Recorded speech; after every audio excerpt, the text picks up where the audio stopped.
What if the killer was right there the whole time and the system still failed? In October 1986, the quiet province of Hwaseong, South Korea, is rocked by its first brutal murder. A young woman is found discarded near a field, assaulted and strangled. Detective Park Do-man arrives, searching nearby drains and fields, but evidence is scarce. What feels like a single tragedy quickly becomes a nightmare as more bodies appear. Park's investigation is clumsy and outdated. He types confessions on an old machine, studies suspects' eyes, and relies on instinct over evidence. Alongside him, Inspector Kwon quietly documents everything, while Park's violent partner Cho forces confessions through brutality.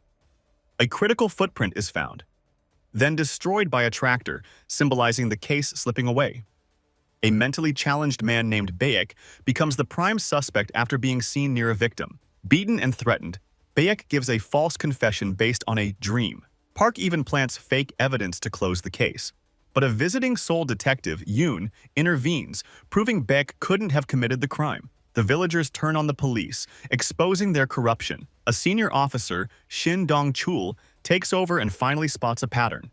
The murders occur on rainy nights, the victims wear red, and the method is identical.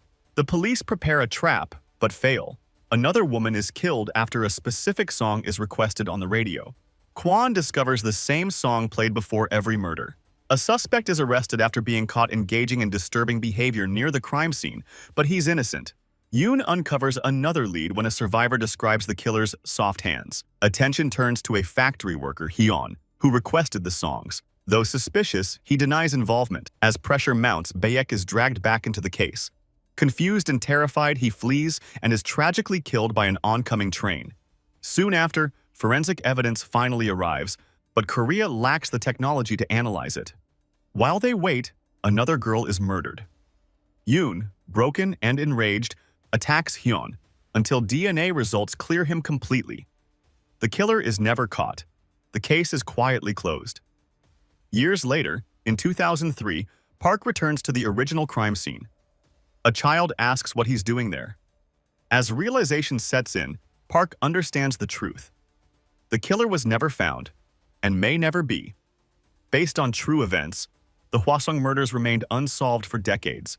In 2020, advanced DNA testing finally identified the killer, Lee Chun-jae, responsible for 15 murders. Because sometimes justice doesn't lose to evil.